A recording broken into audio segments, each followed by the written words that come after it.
Oh,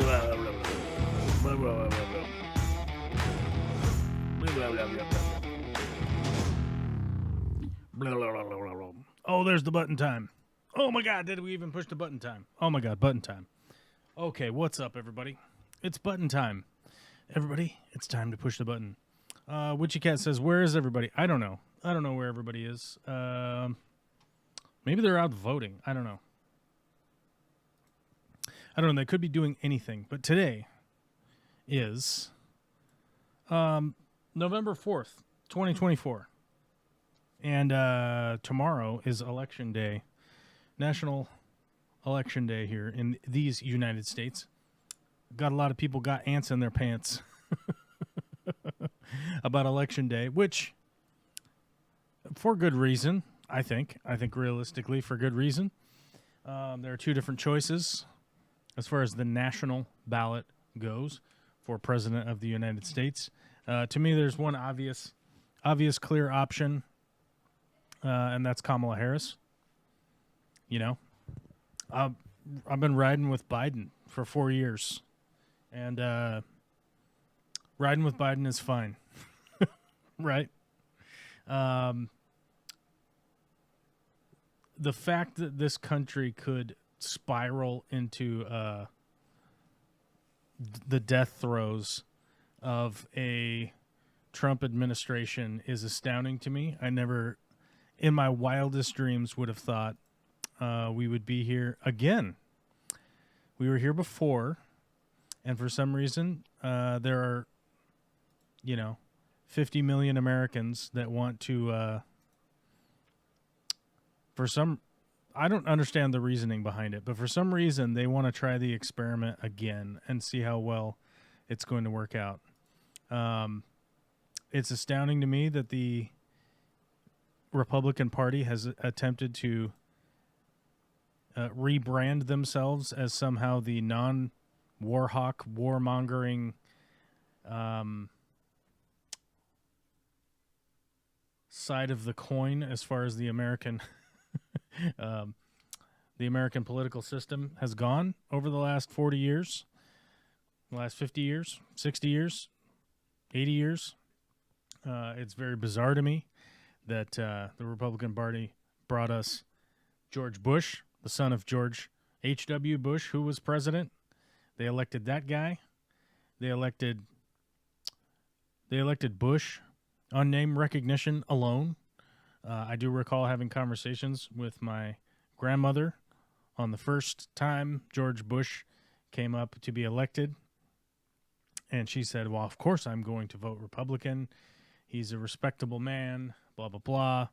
And all of the background aside of George Bush and all of the crazy things that he had done in his youth, for some reason, he had been billed as a good man and ready to run the political machine that is the United States of America. And lo and behold, we have another version of that happening again with a name recognition candidate, which, regardless of the character defects there are of that guy, a bunch of people want to vote for him. And I thought that the American public had sort of learned its lesson, right? I thought the American public had learned its lesson with the Iraq War, right? I thought that was a big enough lesson to understand that just electing somebody on name recognition alone is what led to that catastrophic disaster and the millions and millions of lives that affected. And yet here we are again. I have spoken to quite a few people who have, for some unbeknown reason to me, have attempted to say that Trump is somehow the non-war candidate, which makes zero sense to me logically or even emotionally, right? Is that he's somehow going to be protectionist and he's going to bring everybody back to the United States, which fundamentally does not make any sense, considering all of his children have overseas business interests. So even from a selfish standpoint, there's no way in hell that the U.S. Navy is no longer having to patrol the oceans in order to keep piracy down. Which I was listening to a book about the history, an audio book about the history of the U.S. Navy. The motto. What are the original? I should have looked this up beforehand. Of the U.S. Navy, which it still holds to this date. Oh my God, we have a super chat that counts towards our goal. YouTube has rolled out a new feature, having super chat goals, where you can have a goal, and today's goal is I will stream again on Friday. I guess my reaction to after the election news has settled in, and there's at least an idea of what is going on with the count and whatnot.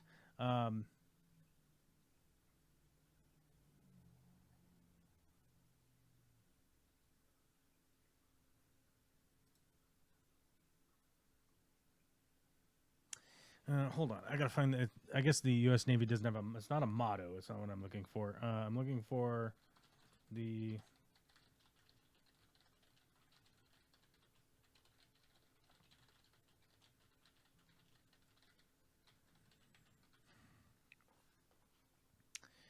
Yeah. The Naval Act of 1794, in response to attacks, Congress authorized the construction of 6 frigates and established the U.S. Navy as a permanent standing force. The destruction of American ships by Barbary pirates was a major factor in the creation of the United States Navy. In 1798, the Department of the Navy was established to prevent further attacks on American shipping. Like, the founding of the United States Navy was to repel piracy. That was the whole reason for it. And that has continued on in its, I don't even know how to do the math here, 200 years plus 26. 226 years of the existence of the U.S. Navy. Its fundamental reason for existing was to counter the threat of pirates. You know, that was the whole reason for it. And by the way, that is one of the main reasons for its still existing to this day. There will never really be an opportunity for the United States to 100% recede to in itself and just be its own island nation out here. That is never going to happen. So, yeah, I've had a lot of conversations with people. I'm sure that the stream title has turned off a lot of people because they don't air quote want to do politics, and yet I've on numerous occasions had to remind people that, like, whether you do politics or not, politics is eventually going to do you. Eventually, you are going to be affected by the political machine. Even if you don't live in the United States, you're probably going to be affected by the political machine of the United States. And if you are a citizen of the United States, I am 100% implore that you show up, represent yourself, and vote. That's the fundamental thing. And I've had many conversations about this in the past, that people want all sorts of things. They want freedom of speech is their fundamental thing. They want freedom of oppression. They want freedom of this. They want freedom of that. And my stance has never really been fundamentally grounded in the simple ideas of, oh, well, we need freedom from oppression. We need free speech. You know, my fundamental belief has to do with the action of democracy within itself. The fact that we have a voice as a people to vote for the representatives that are enacting the things that we want enacted. That we have a democratic process that does exist where we can vote for legislation on what the laws are going to be, what the tax code is going to look like, and we have an opportunity to engage ourselves in that. That is the fundamental thing that I care about. Whether we're talking about gun rights, civil rights, any of that kind of stuff, this all, to me, boils down to the fact that we need to protect our democracy more than anything else. The democracy itself is the paramount experiment that we are attempting to protect and continue as long as humanly possible, right? Like, how long are people going to be here is the fundamental thing that I want to protect. And the reason for that really is grounded in the idea that we've never seen the level of prosperity and peace ever in world history without liberal democracies existing on this planet. We've never seen it before. We'll probably never see it again if we are to lose our democracy. And that's where a lot of my beliefs are founded. That's where a lot of my beliefs exist. And that's where they're grounded in, is the fact that we have a democracy. And I know that there are a lot of people out there that are dejected by the idea that we have a two-party system, and I fully understand that it is not the optimal situation that we should be in. But I would also implore that one party wants to put in place an authoritarian dictator that will essentially just tell everyone how to live their lives. This is how you're going to live your life. This is the reason. We're going to bring in the U.S. military, if need be, in order to enforce this. One man's opinion is completely insane, in my opinion, for 337 million people to follow. And it doesn't make any sense to me that anybody would be born, raised, educated, grow up in the United States, and then suddenly want to vote for essentially a king dictator, right? That doesn't make any sense to me, and I really am emphatically confused by it. It just confuses me, it confounds me, and it makes no sense. When I was a kid, it always sounded super strange to me that people put Ronald Reagan up on a pedestal, right? They put Ronald Reagan up on a pedestal to the point where I always questioned and wondered why. Like, why did people think that Ronald Reagan was such a great man? And it turned out, he was an actor, and he went up there and he played actor on the presidential stage, and then people thought, oh, well, look, he's acting really well, right? And there's just a laundry list of insanely terrible things that he did while he was president. One of the big issues was elimination of the fairness doctrine, where, if you were going to give some time to one side of a story, you had to dedicate some time to the other side of the story, and you had to dedicate some time to the other side of the political agenda. If you were covering politics for some reason, you had to show the other side. You had to bear time to the other side. They completely eliminated that. I have high CPU usage detected. I don't know why. Hold on, let's take a look at it. Yeah, apparently we do have high usage. I don't know, something spiked it. Oh, and we've crashed YouTube live streaming. Huh. Wonder if I don't know if that's me. Let's see. I guess we'll find out. The drama continues. Oh, there we go. I don't know what that was about. We had some kind of like crazy spike and everything freaked out for a minute.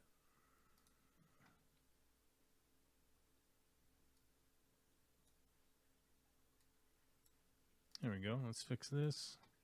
We'll fix that. We'll fix all the widgets. We'll put all the widgets back. And I was just talking about the fairness doctrine. And I know that people are probably tired of it. And I understand that, like, people are super tired. You're worn out. You're tired of hearing about it. You're tired of talking about it. You're tired of knowing what's going on. But I guarantee you, over the next 4 years, you're going to be... tired's not even a word for it. Tired's not even a word, considering the direction that we could easily head in here. And I would implore with our Mexican brothers and sisters, our Canadian brothers and sisters, that this is kind of a big deal at this point. The unfortunate part is that we're likely going to be staring down the barrel of a gun here if certain people are elected to office, right?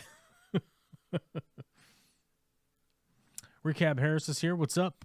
Frank Dominguez was early in the chat. And Witchy Cat has super chatted twice today to vote. And says, I want to count, damn it. Oh, you want to count towards the super chat goal.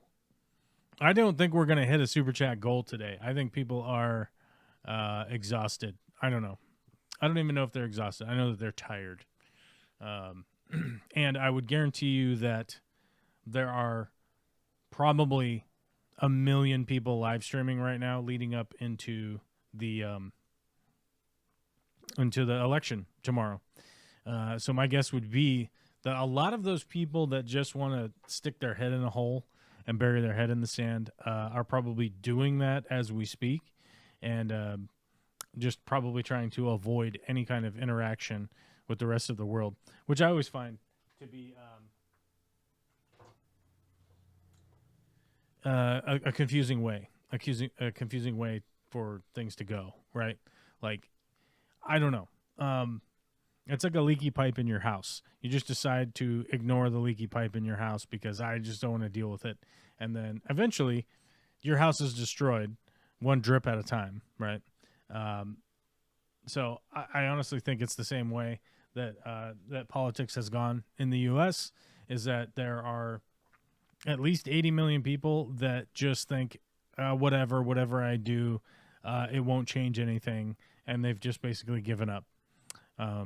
So there's 80 million people on one side, there's 80 million people on the other side, and there's 80 million people on the sidelines not doing jack shit. They're just sitting there with their thumb up their ass, not doing anything, which is sad. Is it technically your right? Yes, it is your right to do that. But it is sad and pretty ridiculous that people aren't that people are choosing to head that path. But I don't know. We also see in a lot of aspects in our lives where people just choose to sort of just shirk responsibility and not even bother to do the bare minimum. So my guess is those are those people, right? When you're out in the world and you see those people just doing the bare minimum, just, wandering through life, those are probably those people that don't bother to vote, most likely. That would be my guess. Really no chat to engage with today, so we don't have a whole lot of chat to engage with today. So we'll talk about my fish tank for a minute. The fish tank back there, and I always have to remember that I'm inverted, so I have to use my right hand to point at that, which is weird because it's actually over there, right? I don't know. The algae is slowly losing its grip, and I want to put some emphasis on slowly. It's slowly losing its grip to a point where it is getting at least a little irritating how long I'm going through this process, and it is sort of pissing me off that I did not. I haven't plumbed water into this wall yet, which is my plan. I haven't done it yet, mainly because I have to move the water heater when I do it, and I'm not super enthusiastic about moving the water heater just now. And sometimes a project requires like 3 other projects to be done before you do the one. So I've been working on other projects realistically. You know how that goes when you're like, hey, I've got a project, and you're like, oh, I got to do 2 other ones before it, and then you're not super enthusiastic about it, so you're like, oh, I'm going to do some of these other projects first. You know how it goes. Nope, my thing is loud. There we go. Do not. Hello. Hello. Hello. Hello. Hello. Hello. Who is this? This is nobody. This is Oroville, Washington. Washington calling. Are you calling from are you Oroville the town? I am. I'm the whole town. All 2,000 in my brain. You are all of the people? That'd be awesome. I mean, if you told me you were all of the people, I'll just believe you, okay? Like, okay. Yeah, well, you do seem gullible enough to buy that, sure. Yeah. You buy that for $1? Down. What's going on up there? You luckily live in Washington State, so you can actually just vote by mail, because that's mainly how we vote. I already did it. You know what's funny? I saw an interview with who's the gal from Georgia? What's her name? Stacey Adams? Is that her? Stacey Abrams. There we go. Abrams, there it is. And she was talking about like a lot of the crazy laws that have been passed and in certain states. And she had highlighted Washington and Oregon. Yeah, we don't need to worry about Washington and Oregon. They've already got it figured out. Just do what those guys are doing. Well, I told a friend of mine that I voted already, and she said, well, hopefully nobody's burned up your ballots.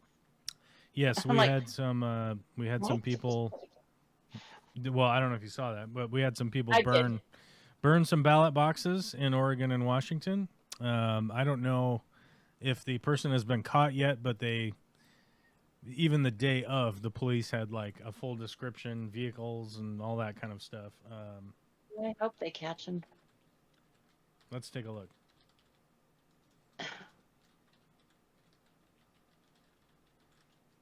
Let's see. Well, this was 4 days ago. Yeah. The man suspecting of setting fires in ballot drop boxes in Oregon and Washington State is an experienced metal worker and may be planning additional attacks. That's what they said 4 days ago. What a guy. Yeah, it was Portland, and it wasn't Vancouver, but it was close, wasn't it? Was it Vancouver? I don't remember. Yeah, Vancouver, Washington. Yes. Yeah, hit both sides of the border. Well, it makes sense because the Nazi Kemp is running for election down there again. And I mean, this is just my knee-jerk reaction to having read the news that I'm like, oh, it's probably one of that guy's supporters. If I had to wager money on it, if I was somebody that had to gamble on who it was, whenever they're caught, be like, oh, it's probably a Kemp supporter. That would be my guess. Yeah. Well, I got told that I should move to China because everybody knows that Trump is going to win. That's what I was told. Everybody knows. Oh, we all know that too. Everybody, yeah. Huh? Okay. I've definitely seen a lot of coverage of and groups of people I've engaged with that have had that opinion that they're like, I mean, obviously Trump's going to win. I don't know anybody who would ever vote for Kamala Harris. And you just go like, dude, there are 330 million people in this country, and for you to somehow have the finger on the pulse of all of them is astounding. Like, that's wild that you're able to make that that leap. Well, you're able to make that assertion, right? Like, yeah. Because all the people you know, and then it's like, well, how many people do you know? 50, maybe? You know, I mean, hey man, I know at least 75 on Facebook and stuff. Yeah, the funny thing about the ballot box fire is that, like, when that guy gets caught, it's an insane fine. It's not a fine. It's jail time. Jail time, yeah. Yeah. Like, just voter fraud, like, on your own, right, in California, is a $50,000 fine for each act, right? I don't know what it is in Washington and Oregon. Let me see what it is. I'm pretty sure it's just straight jail time for every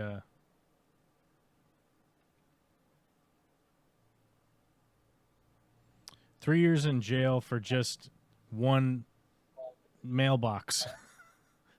3 years in jail just for messing with one mailbox and up to a $250,000 fine. Voter fraud has its own state-by-state repercussions, including felony criminal charges, imprisonment of up to 5 years, and fines on top of that. Like the Washington and Oregon one, the laws are really strict on like fucking with mailboxes, fucking with people's ballots, doing all that stuff. I mean, it's kind of one of those things that's crazy. It's like, yeah, you may have eliminated like 400 votes, and now you're going to get like a 200-year prison sentence. Like you're going to spend the rest of your life in prison. And I mean, like fundamentally, like that's why our election system is durable, in the fact that like committing a crime against it is like an insane amount of punishment, Right. and you're not even going to affect the election, realistically. You know what I mean? Right. Like Yeah, removing it's like removing 300 or 400 ballots or something is, I mean, the chances of that really affecting an election is incredibly small. And like, what's her name? Lauren Boebert, that crazy lady from Colorado, or whatever her name is. Yeah. I think she won by only like 550 votes or something like that. Yeah, it was pretty near. There.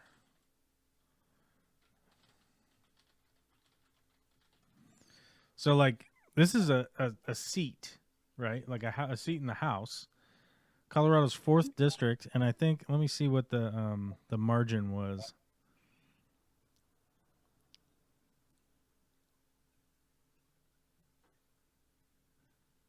What the fuck? It's showing me a whole different one. It's showing me a different one, guys. Showing me a different election. Scroll, scroll, scroll. What the hell? The hell? I remember the what the fuck? No. Oh my god. You just want to like read a thing, but then you have to sign up. Yeah, who was just over 500 votes shy. Yeah, 500 votes. She won by just over 500 votes. So like even with like how close that election was, just imagine doing 200 years in jail and not even affecting that election. You know what I mean? Like it's fucking wild. That is crazy. Actually, one of the things that I'm fairly hopeful for the chances of Harris getting elected. Actually, I was talking about this with a buddy of mine yesterday. Is that there's a high likelihood of a lot of people that are probably just going to vote for Kamala Harris, but they're not. They might even have Trump stickers all over their stuff. I think there's going to be a high amount of people that are like just so secretly turning away. They're just so tired of the nonsense from the Trump shit, right? And the fact that like, so like Kansas is a super conservative. Kansas abortion measure. Like Kansas is a super, super, super conservative state, right? And they put a ballot measure on to ban abortion entirely, right? And it was voted down 60% to 40%, right? Even though polling was the other way around, right? So the people would answer polls and they would basically be telling people like, oh yeah, I'm pro-life no matter what. I mean, which obviously, when you think about it in human terms, it's like you don't really want to ostracize yourself from your in-group. So you just tell people like, yeah, I'm this. But when you get down to actually like an enforcement measure, that's where they'll draw the line, especially from an anonymous position of like, no one knows how you actually voted. Our voting is anonymous. So if you just choose to not tell anybody who or what you voted for, no one's ever going to know. And so I earnestly think that there's going to be a lot of representation along these lines of there's going to be a lot of people that is, oh yeah, I voted for Trump, but in reality they're going to have voted for Harris, right? Because of issues like around women's reproductive rights. You know, the fact Right. that they're attempting to do nationwide bans, the fact that they're attempting to stack the Supreme Court, the fact that Project 2025 not only is the vice presidential candidate on the Trump side, like a part of the Heritage Foundation, he's also wrote a whole bunch of stuff for them. He wrote the forward for whatever whatever Project 2025's next project thing that they're releasing is. So there's really no like hiding the affiliation with this extreme level of authoritarianism that they're projected to bring to the American executive position, right? The executive Right. to the executive branch, and Executive plan. I think personally there are going to be a lot of people that will fit into that category of the Kansas voters, right? That'll be like they wore their Trump hat and they went in there and they voted for Right. Harris instead because What happens in the voting booth stays in the voting booth yeah, sort of exactly. mentality. Like no one's gonna know that you did that. No one's ever going to be able to. And to the point that I think is super hilarious. I don't know if you saw on Fox News, a bunch of people on Fox News were reporting that if you were somebody's wife that did that, that's equal to cheating. That's equal to like Yes, having an I did affair, see that. which is just insane. That is not one thing is not the other. Okay, No, like not even a little. going out and sleeping with your neighbor is not the same as choosing to vote one way or another in an election, right? Like Well, they're it not might be in even a Trumpian world. I mean, come on now. they're not even comparable. They're not even I remotely know. comparable. But yet That's funny. Fox News would really want you to think that. Fox News will want to tell you how to think about your voting, right? Yeah. And once again, like I clearly am a Harris supporter.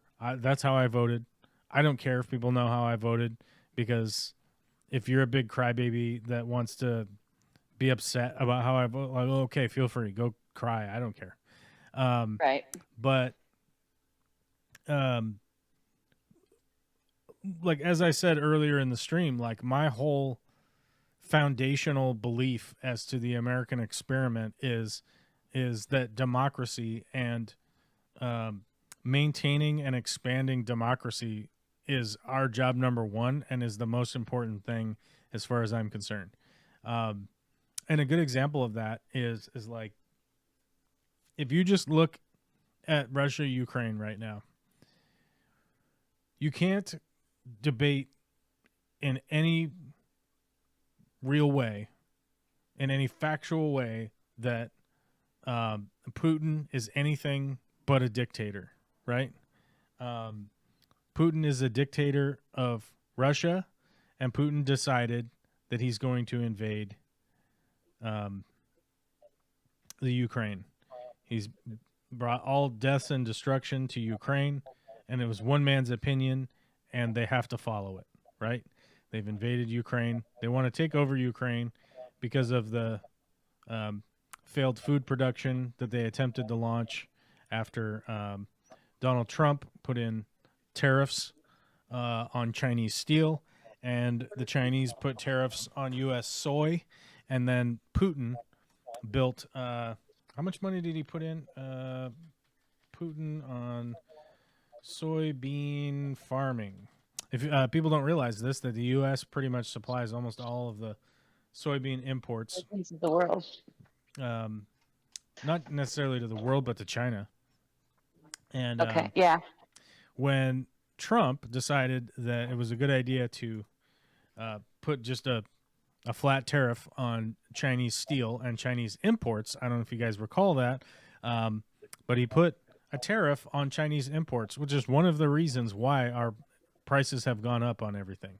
And I don't know how they've managed to obfuscate from that fact, right? Like, I don't understand how Trump supporters just seem to have no clue as to why prices have gone up, and they go, "Oh, well, it can't just be COVID, right?" Um, and you go, "Okay, well, COVID was a part of it, but it's also the fact that Trump unilaterally just started, without even Congress involved, started just putting tariffs on Tariffs in place. Imports, Ugh. Such a dick. especially from China. And when he put a tariff on Chinese steel, the Chinese put a giant tariff on American soybeans being exported to China, and Russia decided that. And let me find this actual article. Yeah, here it is. Reject all cookies. Okay, here we go.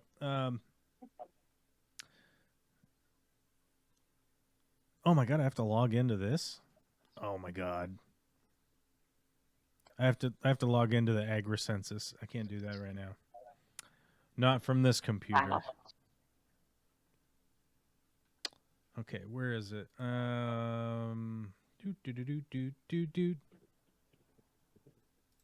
Options. There we go. Where is it? Genetically modified. What's it? Do? The Russian Agricultural Ministry promised to subject all genetically modified soybeans. This is just a genetically modified soybean thing. Where is it?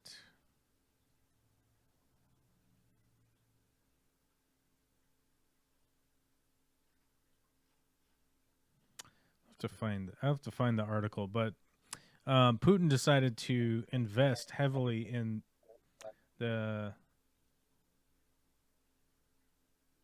soybean market. Soybean trade. Well, it was developing soybean farms in the eastern side of Russia.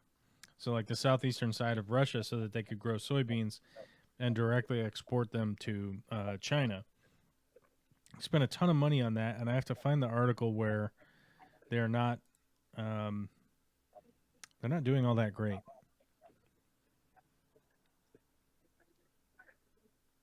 Okay, there we go. Yeah, here it is. Putin says Russia will supply soybeans, poultry, and meat to China. Putin was speaking at the annual Russia Calling, an annual investment forum, and he was talking about how he's going to invest so that he can export to China. Now, one of the big issues is I don't know if you guys know, the eastern side of Russia is not exactly conducive to growing a whole bunch of stuff. It's kind of a disaster part of the world. It's not exactly the breadbasket of the world like Ukraine and the United States are. And the investment didn't exactly work out as well as someone would hope, right? And then, so from that, guess what? They invaded Ukraine, where growing food is quite easy. And the reality with that is that like this whole war is about being able to supply food to China and have an economic stranglehold on supplying the exports to China in order to have another way for them to make money, because oil is a limited market when you think about it. Like, yes, you can make a shitload of money off oil right now, but eventually oil is going to be not very economically viable to the continuation of a country, which is why the United States is drilling and producing so much oil right now, because we're doing it while we can. And eventually it will die down. Although one of the big issues in the U.S. that I think is that we need to stop making corn for ethanol. We need to get rid of those subsidies, and we need to subsidize them making food instead of making corn ethanol and then putting it in the gas. We need to stop doing that. It's just there's no upside to it. There's no upside to people farming corn you can't eat. There just really isn't. There was at one point in time in the U.S. there was a point to have that. It's time to get that the fuck out of here and stop growing corn for fuel in cars. It's fucking nuts. And it's stupid how expensive it is. The only reason they do it is because it's subsidized. Right. Yep. And you could put that subsidy money into things like all other actual renewable energies. Sorry. You seem stressed. Are you stressed? I'm frustrated by many things at the moment, and I'm researching on another track as well as listening and chipping in here. Our local food bank is going through an issue where the source of a lot of the food that comes out of Spokane and another area over in Ferry County, they've lost the ability for that food to be brought to them, and Oroville's food bank is tiny. And so after January 1st, they won't have any way to get the food in to town. So I'm being weird and looking for, this is going to sound crazily stupid, Taylor Swift's philanthropic links to send a request in because she's a big, huge backer of food banks. So Oh, really? they need a food truck. So I'm going to say, hey, these people need a box truck. And I don't make use of this food bank myself, but for the size of the town, 669 families a month get food from this food bank. Oh, that's crazy. And it is. And so, yeah. I don't know. So I was looking into that and, but that's just my weirdness. And then the whole election thing does stress me out because while I don't think in the greater scheme of things there's going to be some great revolution or political fallout, I live around a bunch of not particularly well-educated, did you like that dodge of stupid? Well-educated people who take pride in the fact that they want to do something should things not go their way. Oh, right. So, well, that's so brilliant. that makes me nervous too. Well, that's brilliant and brilliant and good, right? Yeah, awesome. By all means, please shoot things when your candidate doesn't win, or if your candidate wins. That's the other thing is, yeah. The game on mentality, if he does win, is almost as scary as what would happen if he loses. Right. Yeah, and that's the weird thing is that, like, I really wonder, because considering as a group they've shown that they'll they have a willingness to lash out and go crazy. And we definitely saw that on January 6th. And the weirdest thing with January 6th is just how much people are like ignoring the fact that Trump assembled a bunch of fake electors. I think it was like 7 different groups of fake electors that were not ratified by the states. They showed up as actual fake electors. They knew they were showing up as fake electors. And I find it bizarre that people are ignoring that part of it, right? Because you go, oh, well, he just gave a speech, and then people kind of went crazy, right? And you're like, well, that's not what happened completely. I mean, that's definitely a part of it. And so it's like, I could understand that, like, maybe if that's what you think, then okay. Like, maybe you think that that's what happened, right? Maybe you think that it was just these fake electors, or it was just the people that went to a rally, and then Trump said, we're going to march over there peacefully. And never mind the fact that he kept talking about, we're going to fight, they're going to steal our democracy, they're going to do all this stuff. Never mind all that. Let's say that you just hyper focus on the fact that he said we're going to peacefully protest this. He also lied about how he said he was going to walk over there with them and then didn't. Never mind all that. Let's say, you just ignore all of that. Like, okay. But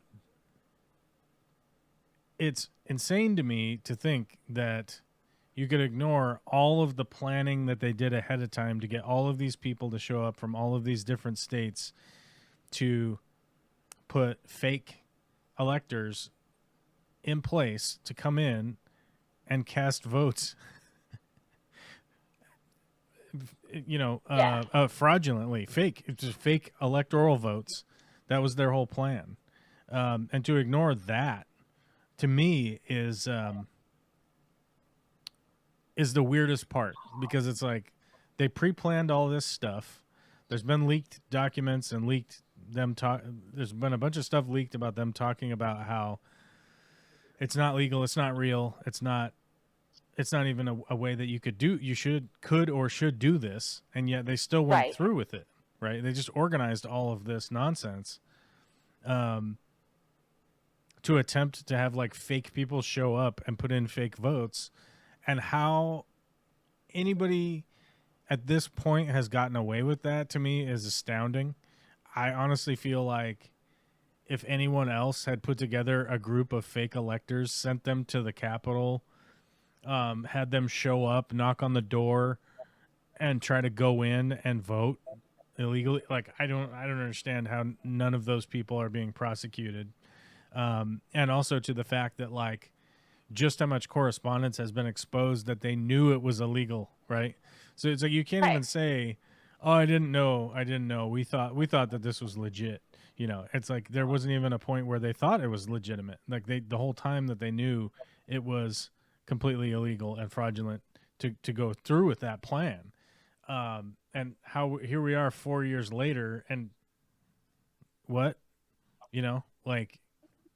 Right. We're going to try it again. We think this guy's just hokey-dory. Running for president again, and we're just letting this whole bullshit happen. And I mean, when I say we're just letting this whole thing happen, the whole entire Republican Party is just letting this happen. The whole entire apparatus of conservatives are backing this up for whatever insane reason. Both of our political parties are independent. They're corporate entities. I don't think people realize that. Like the RNC and the DNC, like they're private companies. They could not actually non-profs. What's that? I said not non-profs. That's right. They're private entities. They could have put up any candidate they wanted to, and they could just say, "No, you're not gonna. You're not eligible to run for our nomination. You're not allowed to do that." They could have easily done that at any point in time and just said, like, "We're not backing this. We're not backing this candidate. We're backing a different candidate." But the unfortunate reality is that they would know that they wouldn't even stand a chance, And I watched a interview last night, Pete Buttigieg versus 20 undecided voters in I think it was in Wisconsin or Michigan. I think it was in Michigan. And to see the opinions of people on there was sort of illuminating as to the levels of confusion that people are having as to the stuff that's going on, and just how abjectly polarized like people are within their own little bubble. Like you said, there are people like, of course Trump's going to win. Nobody would possibly vote for Harris. Right. Like it's impossible that she would even get one vote, And I think I noticed that with a lot of the air quote undecided voters in Michigan, that they were just like, well, I don't know. I don't know about any of that, And then they sat there and talked with Pete Buttigieg in person, and one of the people that he talked to really stood out to me as like a big question mark, right? Because he came up, he was super excited to get a chance to talk and debate with Pete Buttigieg. He said on multiple occasions he would have voted for Pete Buttigieg. Oh my God, I would vote for you if you were running for president. You were my pick before, blah, blah, blah. And by the end of this like 2 or 3 hour thing that was cut down to like, I think it was cut down to an hour and a half or something. At the end of it, they had them vote. And if you wanted to say who you voted for, you could. If you just didn't want to say, you didn't have to. But they tallied up the votes, and it was 12-4, and then still 4 undecided or whatever the number is there. Yeah, 12, 4, and 4, right? There was 20 people versus Pete Buttigieg. And there were still 4 undecided. And the one guy who came up and said, I would have 100% voted for Pete Buttigieg, turned into a Trump voter by the end of it. Because, What? Yeah, just because Pete Buttigieg wasn't running for president. And even to the degree where you go like, yeah, but Pete Buttigieg is going to be working in the administration. He is working in the administration right now. Right. And yet he was like, and I can't quote the guy because I didn't like write down what he said, but he was like, I just have to vote for Trump instead because Pete Buttigieg isn't running, essentially, right? Yeah, that whole situation to me is just confounding. It's like, so you're not going to vote for Pete Buttigieg in Kamala Harris's administration. You're going to vote for the other guy because Pete Buttigieg isn't going to be the president. And the other guy who died. Oh, go ahead. I'm sorry. It's just bewildering to me. I'm like, what the hell? Like, what are we talking about? And do you feel like after watching that, I mean, an hour and a half gives you kind of a good sense. Do you feel like these people aren't taking, you talked about them being confused. Do they strike you as people that aren't educating themselves about the process or the candidates? Here's the problem. Like, they seem fairly educated and engaged. Like, they showed up to a Jubilee event to debate with Pete Buttigieg, right? Right. And I think you have to be coherent. You have to be like pretty engaged to even do that, to even like show up, right? And I find it to be pretty interesting that the amount of people on there that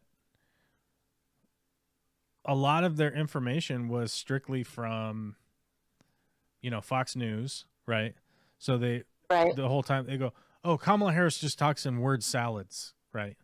And you go, and Pete Buttigieg actually did address that a fair bit. As he goes, and it was a guy that was saying that like, oh, you're just like answering a lot of the questions here, and she's answering with like word salads. And Pete Buttigieg brought up a good point. Is that he goes, when you're running for president, you sort of have guardrails on what it is that you're talking about. A lot of guardrails, in fact, because you're running for president. You're not running for the local mayor, right? You're running for president to represent 337 million people. And so at certain times, like a good example would be like the student loan relief situation, right? The fact that you can't just come out and say like, yeah, we're going to get rid of all student loan relief or all student loan debt or whatever, right? What you do have to come out and say is like, we're looking into options as a form of relief for the people that are burdened by this overwhelming amount of debt that they have, right?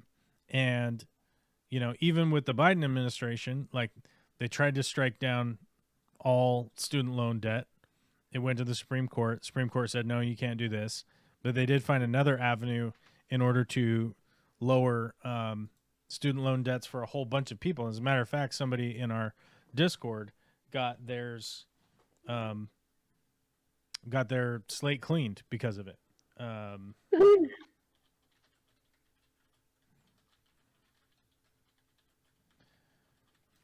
And I don't remember exactly how they did it. Here it is. Millions of student loan borrowers are waiting for a broad debt cancellation. That's not good. Biden-Harris administration approves additional $4.5 billion in student debt relief 2 weeks ago. They're even doing that now. Biden-Harris administration approves an additional $4.5 billion in student debt relief for 60,000 public service workers. bringing total to over 1 million public servants. Latest relief under Public Service Loan Forgiveness Program brings the total of loan forgiveness approved to the administration to over $175 billion for more than 4.8 million Americans. Biden-Harris administration announced today the approval of approximately $4.5 billion in additional student loan debt relief for 60,000 borrowers across the country who work in public service. So they have been doing this, and instead of just saying, oh, we struck all of the student loan debt, blah, blah, blah, they're having to go through bit by bit by bit. And because of that, this all gets lost in the shuffle of talking about Donald Trump being unable to open a dump truck or a garbage truck door, looking like an insane clown wearing a bright orange high-vis jacket, and for some reason his mouth was all white and the rest of him was all tan, and it was very weird and disturbing that someone would look like that and they were running for candidate, right? It gets lost in the shuffle there. Right. And it gets lost in the shuffle that, like, oh, a bunch of people, that was just 2 weeks ago, by the way, that they did that, that they managed to do that for 60,000 people, right?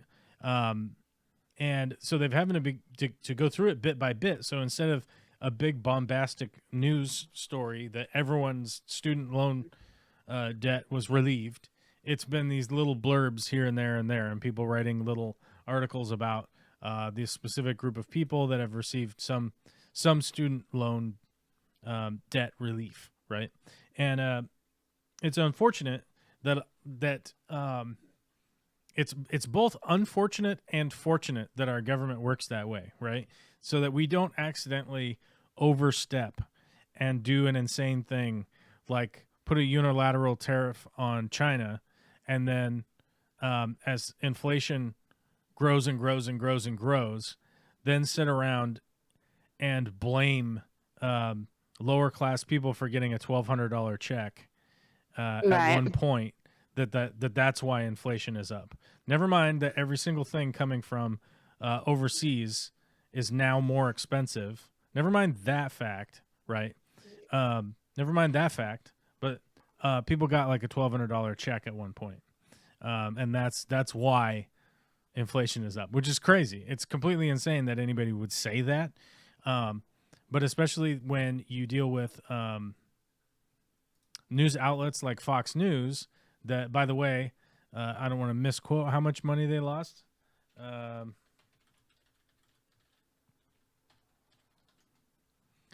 $778 million that Fox News lost because they willfully lied to the American public about the Dominion voting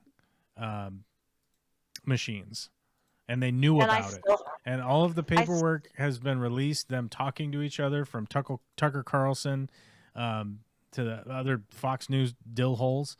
We're all talking to each other about how they knew they were lying about it, but they didn't want to lose their fans. They didn't want to lose their fans. They didn't want to lose their YouTube subscribers, right?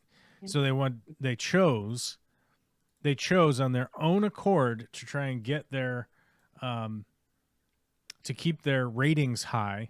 They chose to lie about the Dominion voting machines over and over and over again, to losing the tune of $787 million because they didn't want it to go to trial. So they settled and paid out $787 million to cover up for the fact that they're lying to the American public, about the election process and whether or not it was legitimate or not. And yet these same group of people are feeding this crazy misinformation over and over and over again to their viewers, and with basically no repercussions, because somebody like me can't afford to launch a lawsuit. You know, I'm not a corporation. I can't sit here and hire a team of 100 lawyers, and yet every time they are sued, they lose. And when they go to court, they claim that they're like a parody of the news, essentially, right? They just claim that they're like a comedy show. Right. Yeah. And world's worst and longest running not quite SNL skit. Yeah. And it's insane, but from that Pete Buttigieg interview, we really started to see a lot of the crazy Fox News stuff was clearly being fed to this group of people, right? Like, not all of them. One gal came out and she was super emphatic about voting for Jill Stein, and she didn't move off of her Jill Stein position, even having talked to Pete Buttigieg, because she claims that Jill Stein is going to stop the war in Gaza, that all that's going to just stop because Jill Stein is going to get elected. And Pete Buttigieg brought up a terrific point. As he said, Jill Stein's not going to be elected. Yeah. So why vote for her? She's not going to be elected.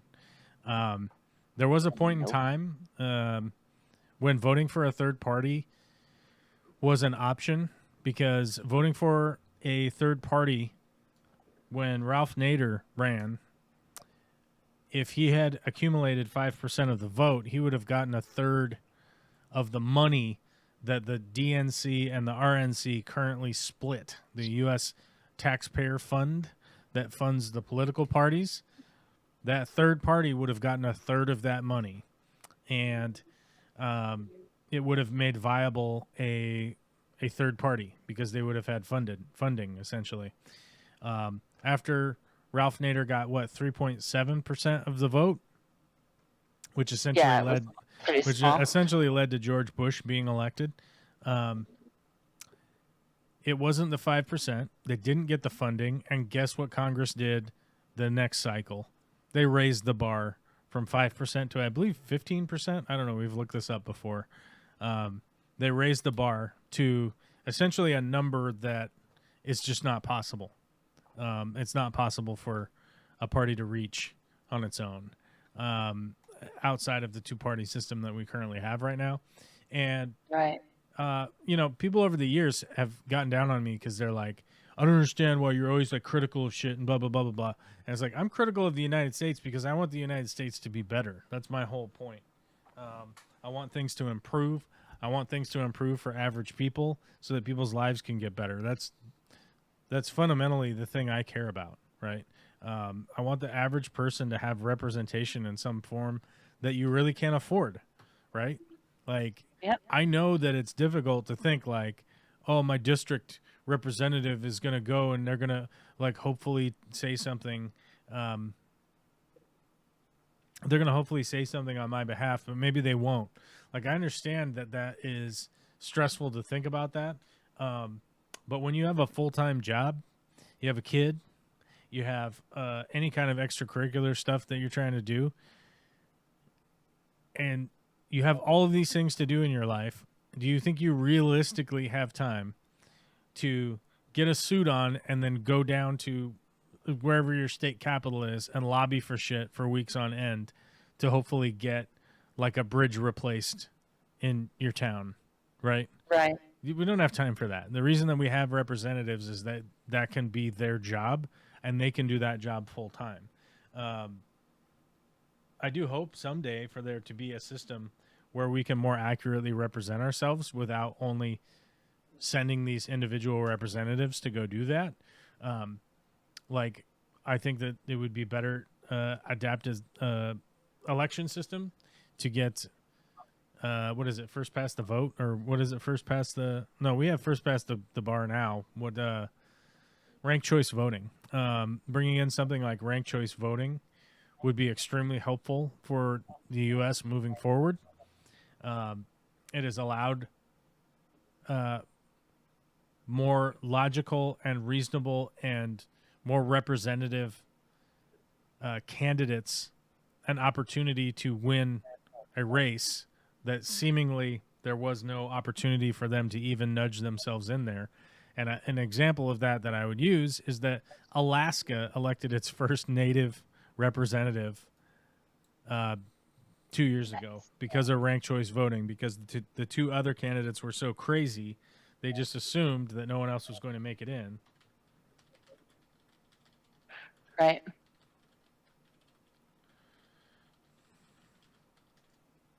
Alaska got its first got its first native representative for Alaska, which, by the way, makes no sense that we would be this far along, and it takes till 2024 to get an Alaska Native into Congress. Is just fucking wild to me, because Yeah. Alaska has so many Alaska Natives in it, and yet strange dudes, like that guy. What's the airport? I'm not familiar. It's the Ted Stevens. Ah, Ted Stevens International Airport. This guy basically was like all of politics in Alaska for years and years and years. And it's just some fucking white guy. You know what I mean? And you're like, huh. Like, there's really no indigenous representatives that can be coming from up there. And it turns out there actually are. They just don't have a chance to run in any real way. And now that there's ranked choice voting, it's not just one Republican and the other crazier Republican, right?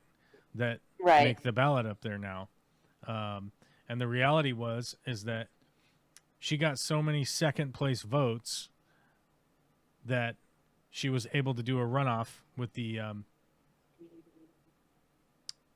other candidate, and then ended up winning because an insane person went up against somebody who is a completely reasonable person who is engaged with the betterment of the people of Alaska, right? Like, that's the whole point of them running.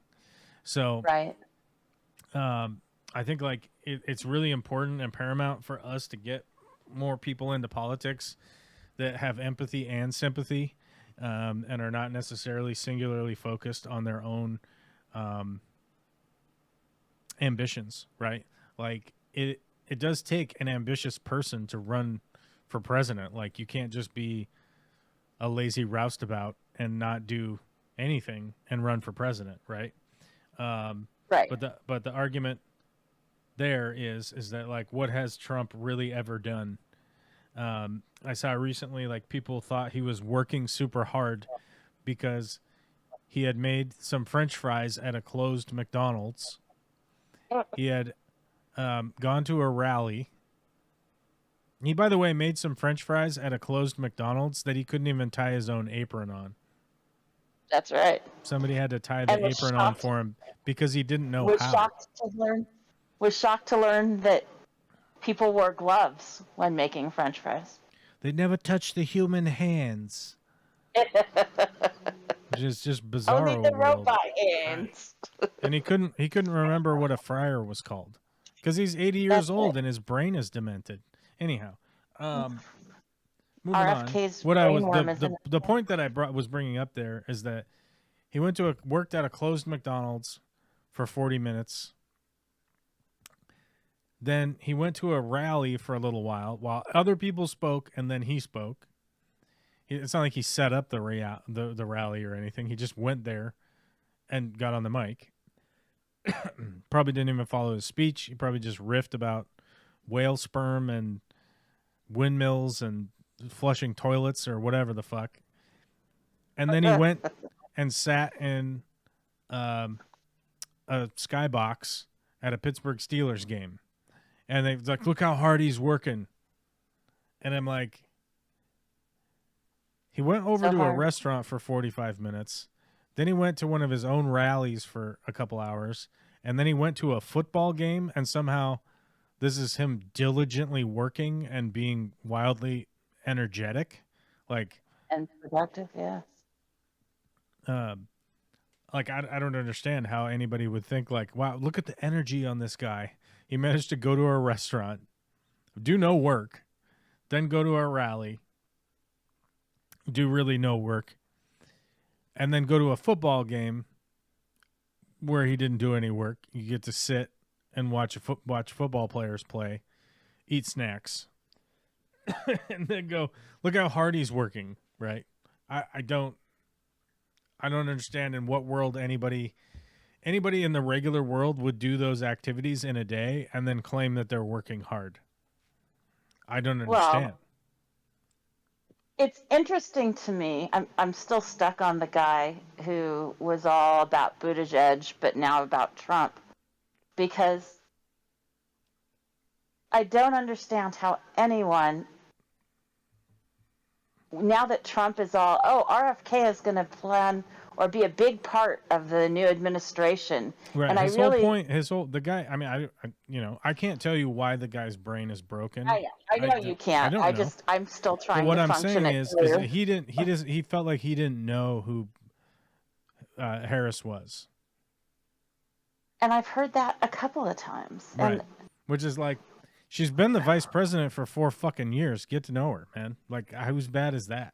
It's not like people keep saying like, oh, she just came out of nowhere. It's like, she is the current vice president. She didn't come out of nowhere.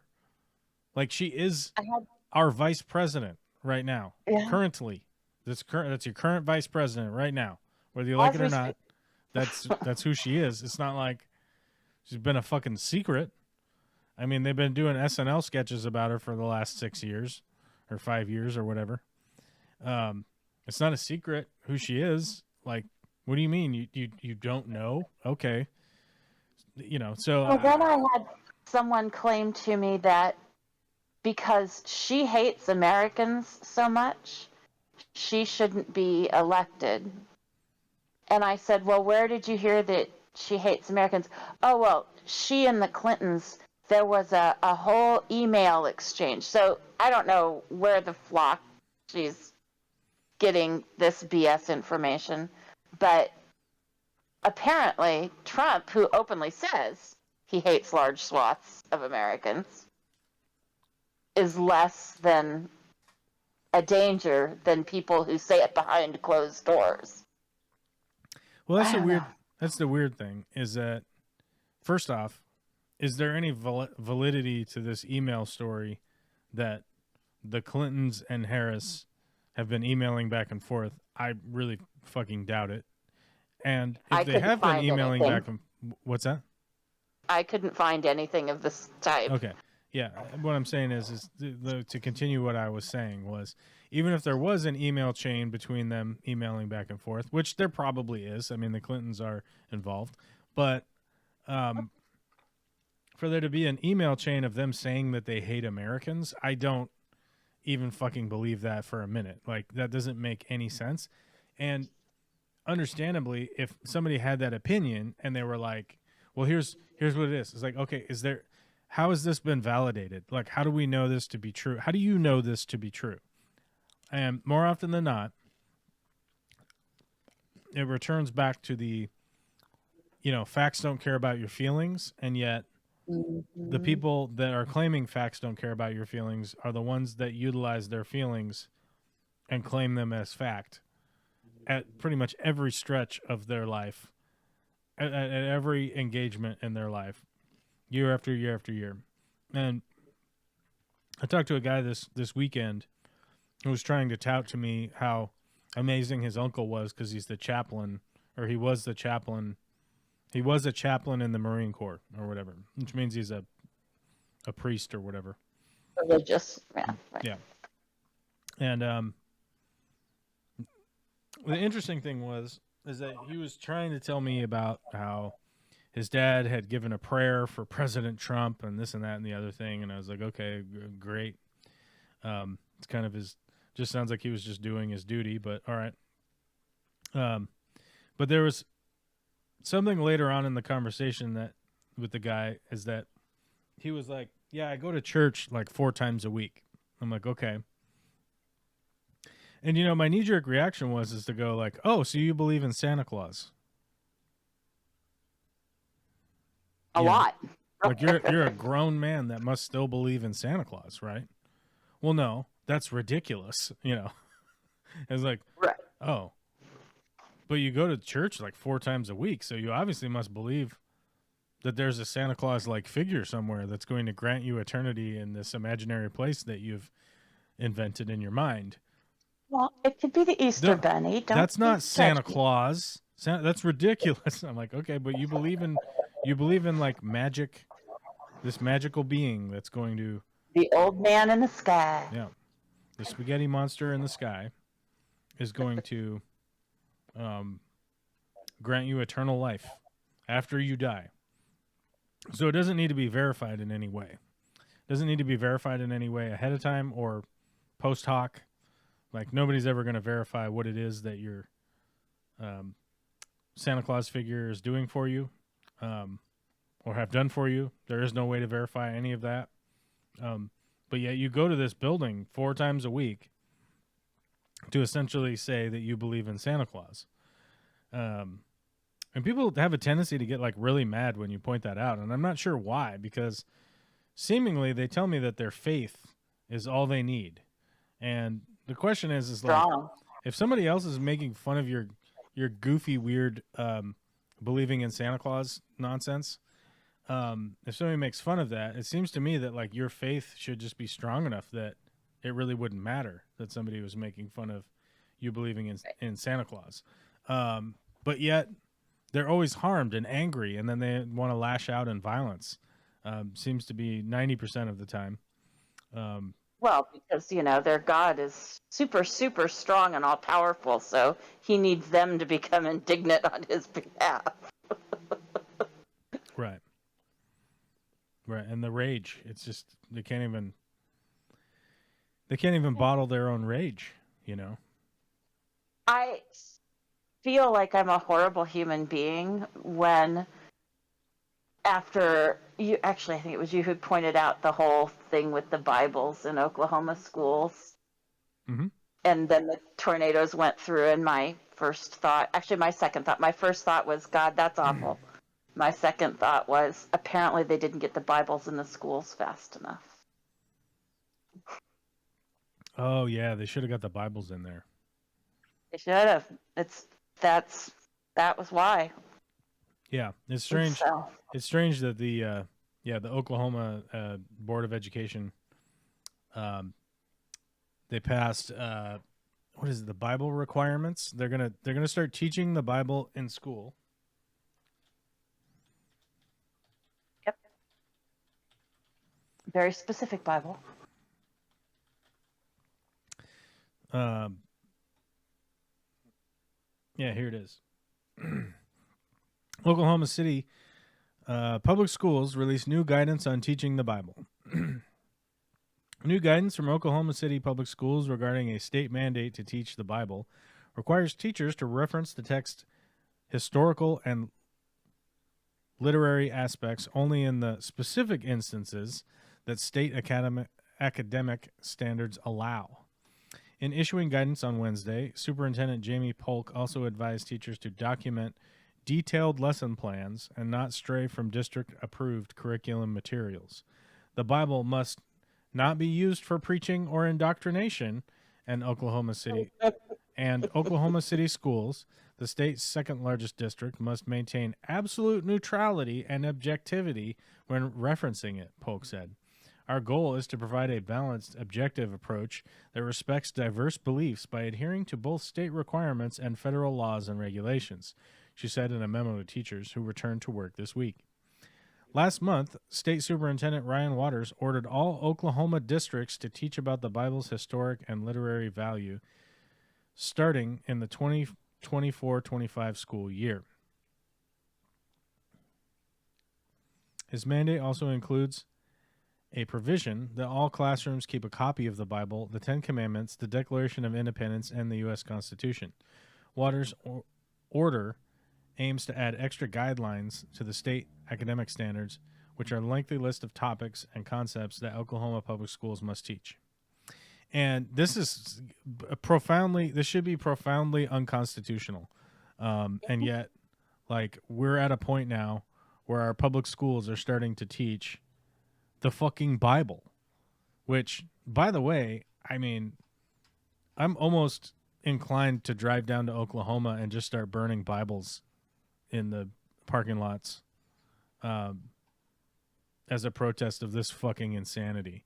It's confoundingly insane that anybody could pass this in modern day in the United States.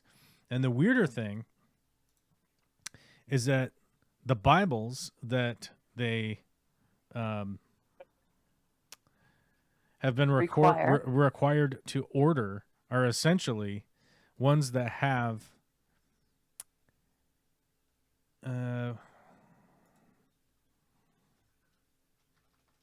hold on.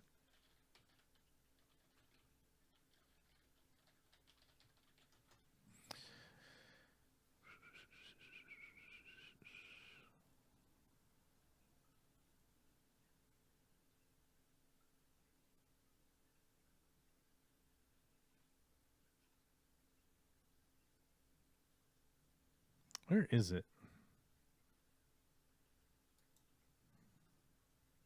Oklahoma changes criteria for Bible bids because they've decided that there needs to be a Bible in every room. The Education Department's original request for 55,000 King James Version Bibles to place in Oklahoma classrooms would have accepted only products bound in leather or a leather-like material that also contain the Pledge of Allegiance, the Declaration of Independence, the Bill of Rights, and the U.S. Constitution. The agency announced Tuesday it amended its request for proposal, called an RFP, to allow the extra documents to be bound separately from the Bible when provided to schools. And this is because people had to file a lawsuit because Trump has printed a Bible that has all of those elements to it, because the first requirement that they had required hold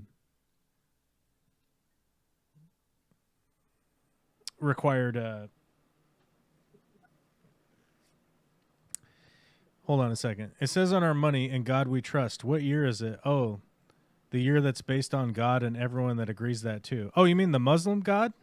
What's the Muslim God's name?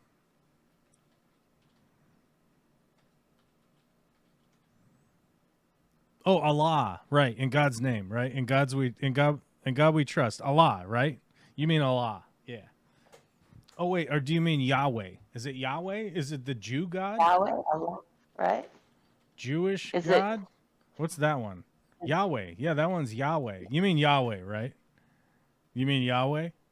Or do you mean what's the Hindu God? Hindu God? Who's the Hindu God? What's their name? Brahman? You mean Brahma, right? Or Buddha, or... Oh, right? you mean, or is it the Buddha? Or is it Shiva? It could be Shiva. Is it Odin? Is it Odin? It might be Odin. Odin. And it's only been since, what, 1958 that our money said "In God We Trust"? Yeah, the McCarthy era decided to reprint our money with "In God We Trust." So, you know, to be fair, much shorter lived than even the many United of the States. other. Than even the United States. Odin. There you go.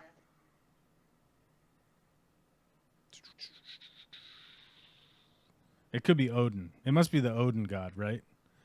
And that makes much more sense. I mean, that explains. That means that the some of the Thor Avenger movies might actually be, sacred text. It could be. Could be. In God We Trust. On this day in 1955, it was 1955, Dwight D. Eisenhower signed a bill mandating the inscription "In God We Trust" be presented on all U.S. paper and coin currency. The first dollar bills bearing these words entered in circulation in 1957. Right? 1957? Representative Charles Bennett, blah, blah, blah. Representative Charles Bennett was the chief advocate from some dipshit from Florida for the measure's passage. "Nothing can be more certain," Bennett said, "than our country was founded in a spiritual atmosphere with a firm trust in God." Right? So one of the Dixiecrats from Florida decided to push this agenda, right? And don't forget, the Dixiecrats, Strom Thurmond, spoke for 25 hours straight to avoid the civil rights be voted on. Not even like get ratified, to be voted on. Strom Thurmond was such a racist piece of shit from the South that he fucking shouted in Congress for 25 hours straight, which, by the way, is what a filibuster is.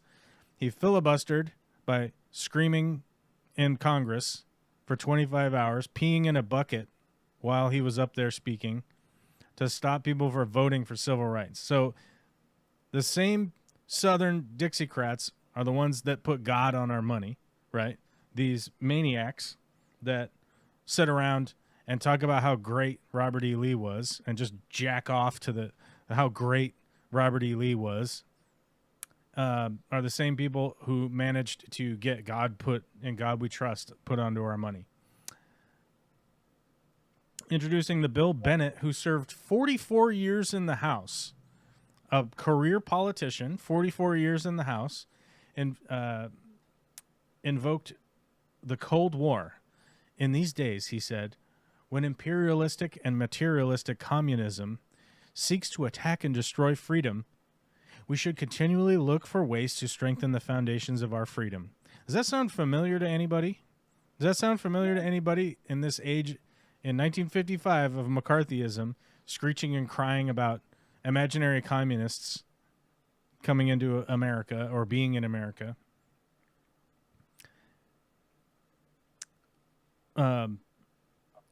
Does it sound familiar to any like kind of nonsensical bullshit that fucking Trump has been preaching up on stage? Yep. The guy who helped the Oklahoma, who was the guy in Oklahoma?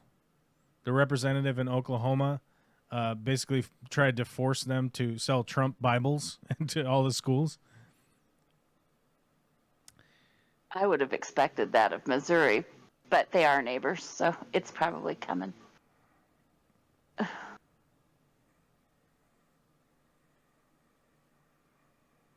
Oh, here we go. Herman Eberharder of Pennsylvania and Orrin Harris of Arkansas furthered Bennett's initiative. It won quick support from the Banking and Currency Committee and cleared the House on an unrecorded voice vote. How about that? They didn't even record the vote. They didn't even write down the vote. It was an unrecorded voice vote. The Senate approved the measure less than 3 weeks later. Okay? Why didn't they record the vote?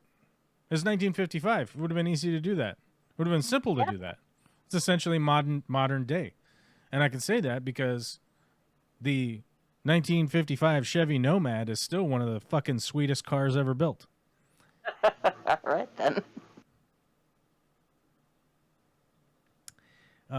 The biblically derived phrase first appeared in 1864 on the 2-cent coin when the Treasury Secretary Salmon Chase urged its adoption. It also appeared soon after the Civil War, if inconsistently, on nickels, quarters, half dollars, and silver and gold dollars. In 1873, law permitted but did not require the use of motto.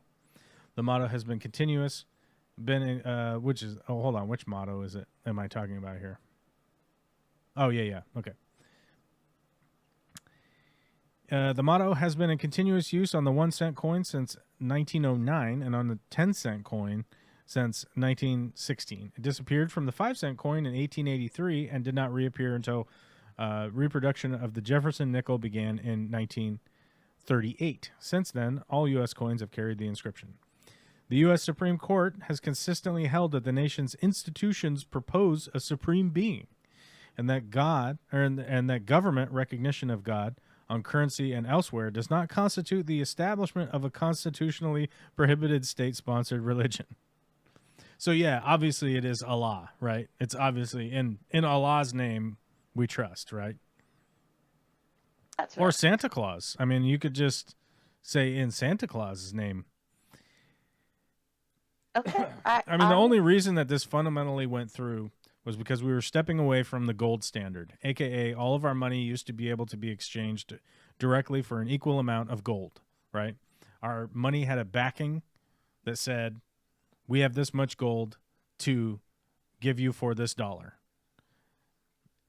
In the late 40s and early 50s, we were essentially starting our way into the industrialization era, and there was a point that we had to sort of expand the existence of our currency beyond just the amount of gold that we could dig out of the ground and then put into Fort Knox, right? And the reprinting of the dollar, there was at one point in time, there was an opportunity to reprint our dollars, and they added "In God We Trust" to it. The reason that they added "In God We Trust" to it was they wanted to create a foundation where people would be convinced that this was a Christian nation, right? And this all happened in the 40s and 50s. This didn't have anything to do with the actual founding of the country, right? This all happened in the 40s and the 50s in the McCarthy era, where people wanted to convince people that this is what had happened in the past. They were essentially rewriting the past in order to shape the future in a way where they could avoid things like the civil rights era, right? Civil rights were happening and by the way, civil rights were happening back then. If you don't think they were, just, I don't know, get a rowboat and just row out into the ocean. I don't know. Maybe a mermaid will come and give you divine knowledge of the past, I guess, or something. I don't know. I mean, you believe in Santa Claus, you might as well believe in fucking mermaids while we're at it, you know? So the reason that was done is that we needed to expand our credit, essentially, right? It was time to take out a credit card because we were going to industrialize. And at the time, we didn't necessarily have the capital in gold or the position to continue mining enough gold, right, to continue with the projects that we wanted to continue on. And a lot of the people back then were just as smart as the people now, and they knew that, something had to be done. Well, the Dixiecrats in the South, one of the things that they wanted to do is try to use the federal government as a validator for their fucking stupid-ass, dipshit, farm, barn-crafted, fucking whack-ass bullshit religion where they all believe that Santa Claus is real, the Easter Bunny is real, magical people are raised from the dead. Zombies are real. People think that zombies are real. Do you understand how fucking fundamentally stupid that is? But all right. Anyhow, they wanted to validate their weird-ass religion so they could continue to have control over people in the South. That's what they wanted. And if you want to go look it up, go fucking look it up. They weren't very good at hiding it, okay? You can go look it up, and it's one of the reasons they were erecting new statues about people like Robert E. Lee. When was the last statue of Robert E. Lee built? When do you think? When do you think the last statue of Robert E. Lee was built? Oh, I'm going to put it sometime in the 60s.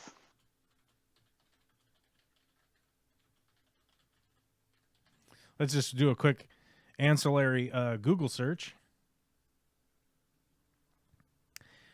The very first one was built in 1890, which is very fucking sus, right? Right. When was the last one built?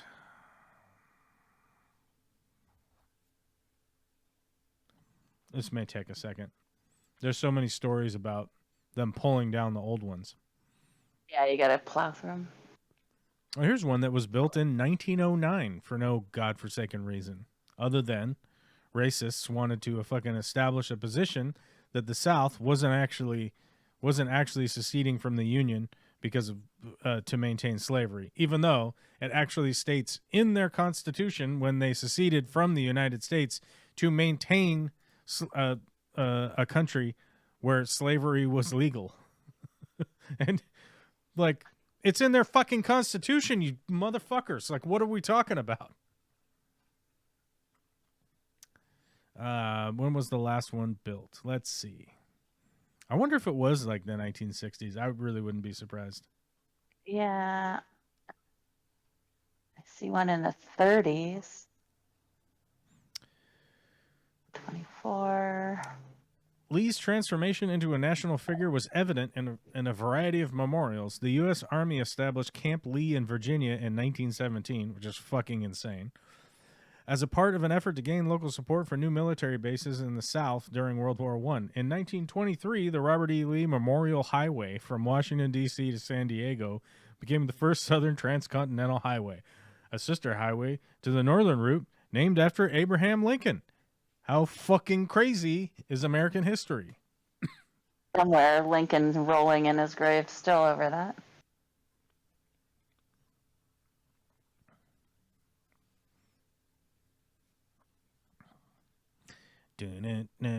I'm trying to figure out where the last one was built. And I think it was in the 60s or something crazy like that. It was something like 1968. I don't know. I can't find it. But maybe somebody in the chat is super crafty and they can go find it.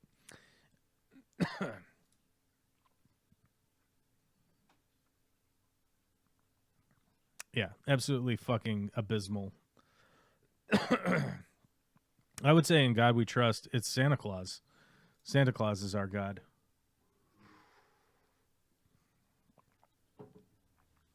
At least he brings toys to boys and girls on Earth. Mike Myers, 1987, the fish keeping maniac says, "Good evening, everybody," with a wave and a knife and a blood and a pumpkin. Nice, I like it. Stabby Pumpkin Man. Hasib 2 says, "No, such phrases are not used." I don't know what you're talking about. Parents should install in their children stability and building healthy boundaries. If that means religion, fine. I don't, because I believe that if you build stability and healthy boundaries, if only that you will maintain them out of the fear of an imaginary specter who lives in the sky, right, is going to punish you after you're dead, only leads to more misgivings in adult humans. Now, how does that comport? Well, if you're Catholic, you can just stab a bunch of people to death and then ask Jesus for forgiveness. Within that religion, you can do that. Have you committed a bunch of sin? Yes. Can you just ask to be forgiven of the sins? Yes. And then you just get to live in eternity in magical Catholic whatever the fuck afterlife. That, by the way, doesn't require any kind of verification. It doesn't require any kind of actual showing anybody that it's real.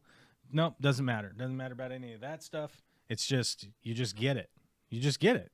Don't worry about it. You just get it. And like, in what part of the world would you ever accept that kind of deal? Like, don't worry about it. You just get it. You know, hey, here's $100,000. Okay, I'll accept delivery on my house. Like you said you're gonna make me a house for $100,000, and they just say, yeah, don't worry about it. You'll just get it. Like, in what world would you ever accept that'll just happen, right? It's crazy. Dutch Schultz converted on his deathbed. I forget who Dutch Schultz was. Let's look him up. Google search, probably a serial killer, I would guess. Oh, the mobster.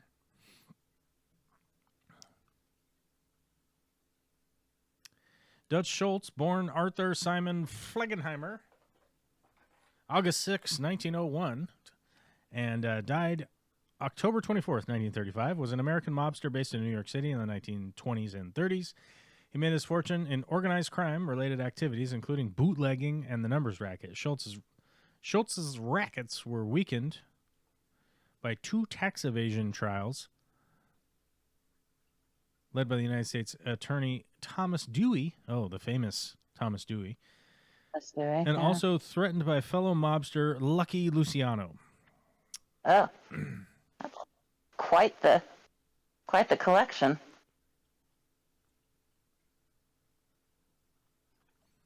Bootlegger gang wars. Let's see.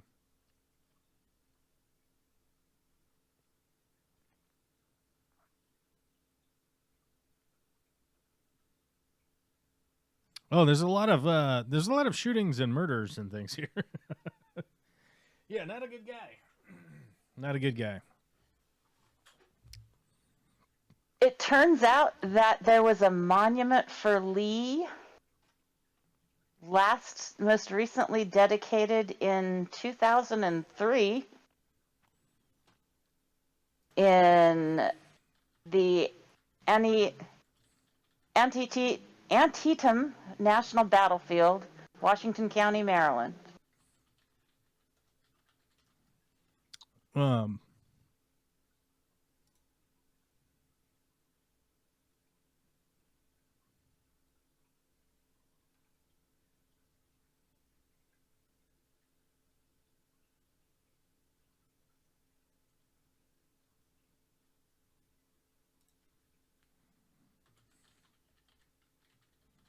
I've talked about this before. But there was a Robert E. Lee Elementary School in Wenatchee, Washington. And now, I don't know if you guys are strong historians out there, but Washington was not in the Union when the Civil War happened. In fact, Washington wasn't even a state for 25 years after the Civil War ended. And somehow, a school built in Washington, an elementary school, by the way, was named the Robert E. Lee School. Yep. Built in 1953. Very suspicious timing. In 1955, a new school was built. The district decided to name it Robert E. Lee in favor of those who had migrated from the South and in remembrance of the Missouri Compromise. Oh. The first movement to change the name happened in 2015 in the wake of the Charleston church shooting by white supremacist Dylan Roof. Media outlets pointed to a number of public schools named after Confederate leaders, Wenatchee being the only small speck on the map of West Texas. Why does it say West Texas? Yeah, I don't know about that.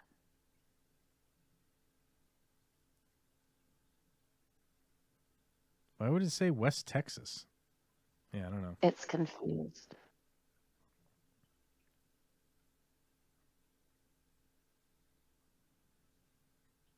Yeah. It's just like wild shit in the 50s when all these like super racist fucks like decided that they were just going to start naming all this shit against like Civil War generals that were in favor of slavery, right?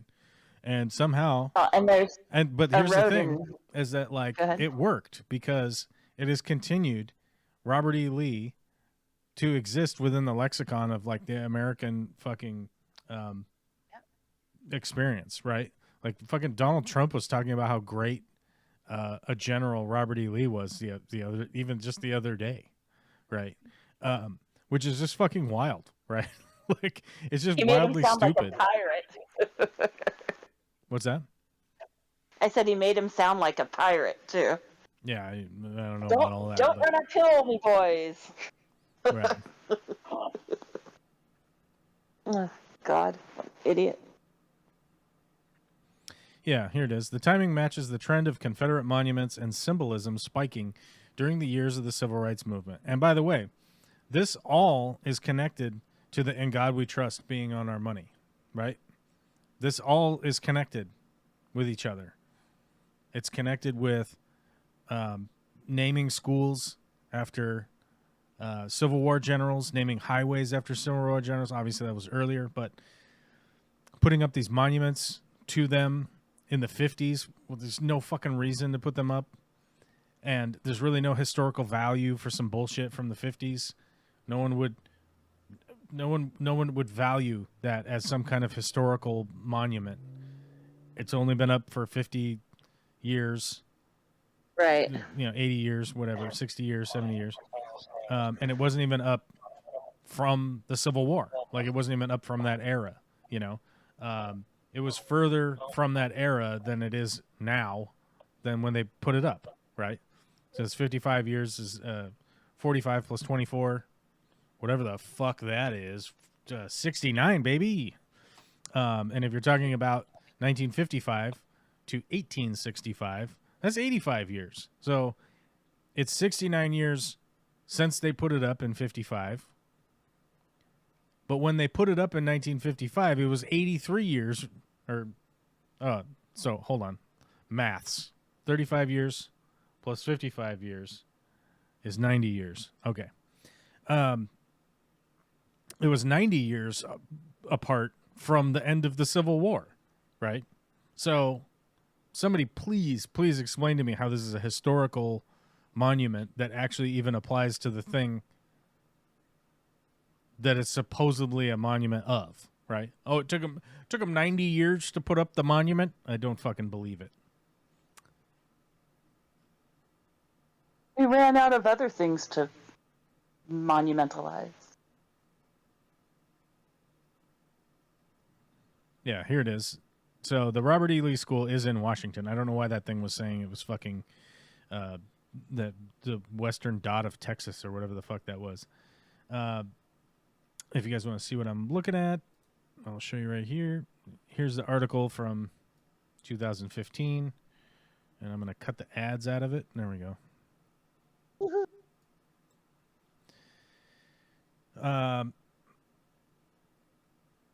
And then here's the weird thing. Here's the whitewashing of Robert E. Lee right here. My recollection is that Robert E. Lee was an honorable man. Eastmont School Board member Chris Gibbs, who had attended the Lee Elementary as a kid, told the Wenatchee World in 2015.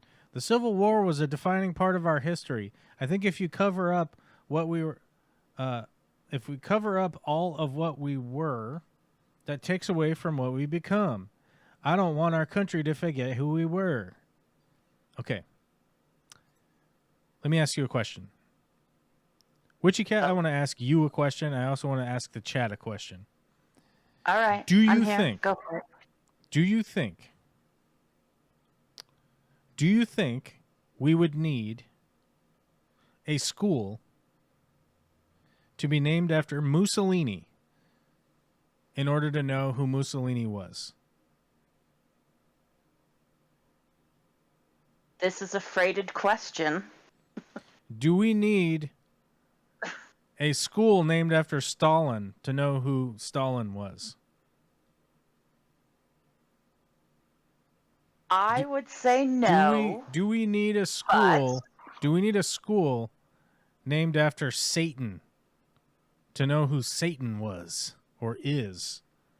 Well, or do we need a actually, school named after Santa Claus so that we would know what Santa Claus was?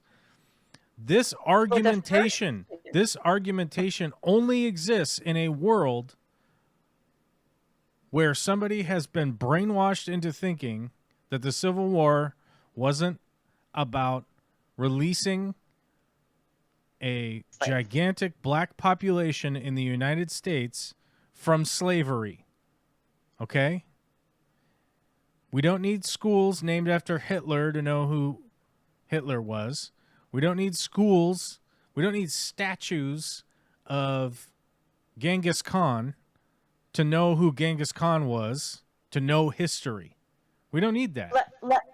Let me say in my answer that if they were statues by like Hieronymus Bosch or something, then yes, because I would hazard to guess, and I am sick to my stomach to say it, that any number of the 30 and under crowd in America have no idea who Mussolini and Stalin were.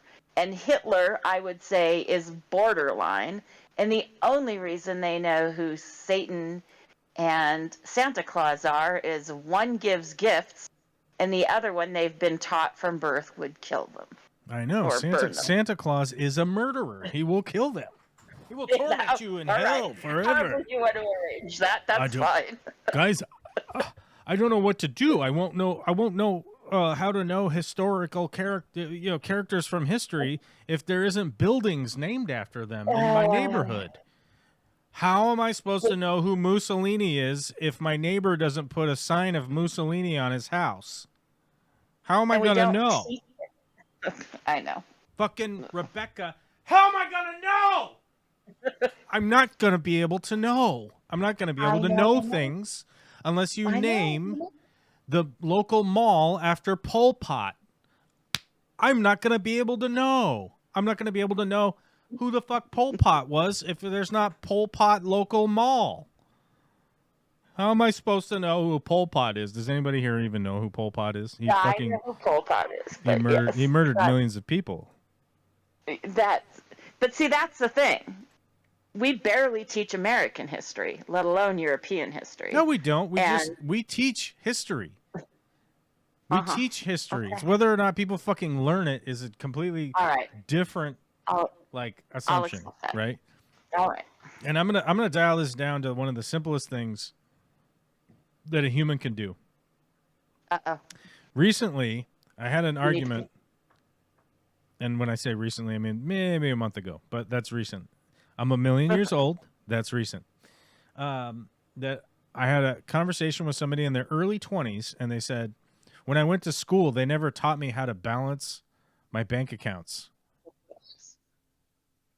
And you know what I said? Bitch, what the fuck is 10 minus 5? What the fuck are we talking about? They taught you how to do math. Look at your account. Look at your account. See how much money is going in and out. If more is going out, you are spending too much money. Right? I don't mean to simplify something that might be confusing to somebody whose mind is incredibly fucking simple, but if there's more money going out than money is coming in, it's not balanced, okay? They also taught you the concept of balance. A fucking seesaw, okay? You get on a goddamn seesaw, you will start to understand what balance is, right? Like equally balanced on either end, right? Like same amount of money go in, same amount of money go out. But you don't even want to balance your bank account. You want your bank account to have profits. You want to have more money left over at the end of the month. And they taught you all of these things. And whether or not you are applying them in your personal life, I don't fucking know, dude. I don't fucking know. Here's the thing. I hate doing taxes. I absolutely fucking detest doing taxes. I hate doing them. I fucking hate them. I don't understand why it's such a fucking nightmare task in the United States in order to do your taxes. Guess what? I fucking suck it up and then I pay somebody to fucking do it so I don't have to goddamn do it. That's how you could fucking solve this solution if you wanted to. You could probably just pay an accountant to balance your books for you if you really fucking needed to. But for somebody to tell me that they didn't teach you how to balance your checkbook or balance your bank account in school is fundamentally incorrect, because they taught you how to add, they taught you how to subtract, they taught you how to divide, and they taught you how to fucking multiply. They taught you how to do all of those things. It's whether you're fucking doing them or not is really the question. The name of the task alone tells you what to do. Right, yeah. Could you balance it? It's a fucking seesaw, bro. You know, and so it's one of those things where, like, yes, we are teaching this stuff, and yes, we go through a ton of history. We go through American history. We go through world history. There's a lot of it. It's a lot to absorb. There's a ton of stuff to absorb. And there's a ton of stuff to take in. But fundamentally, if you are teaching these kids incorrect history by, for instance, naming the school after a fucking slave-owning maniac that went to be the general of an army that wanted to maintain slavery over other people, and by the way, they knew it was wrong. This isn't something that they just didn't know, right? People like to talk about how, oh, people back then, they just didn't know. That's how the world was. Like, okay, cool. You're trying to tell me that somebody with a brain that would potentially function as well as your brain now in modern times wouldn't know that whipping somebody because they didn't fucking brush your horse well enough was somehow not wrong, right? That's not the case. It's not even remotely the case. They knew it was wrong. They knew that it was profitable for them, and they chose profit over right and wrong. And they were ultimately gifted and frankly congratulated and patted on the back by the religious leaders of the time a free pass, because supposedly their book, the Book of Santa or whatever the fuck you want to call it, said that it was okay that they do that, right? So that's how you to try to tell me that somehow like religion has some kind of foundation of good in the world. All of these organized religions over the years, over the decades, millennia, centuries, however you want to reference it. Is it 2,000 years? Is it 10,000 years? And by the way,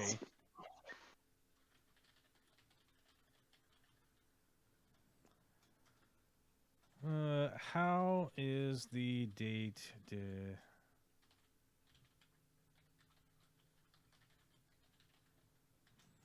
And if you suddenly want to say that, like,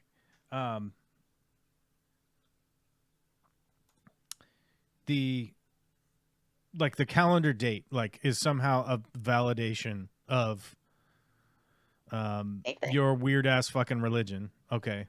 And by the way, Christianity is a weird ass fucking religion. It's weird as shit. Y'all are fucking weird.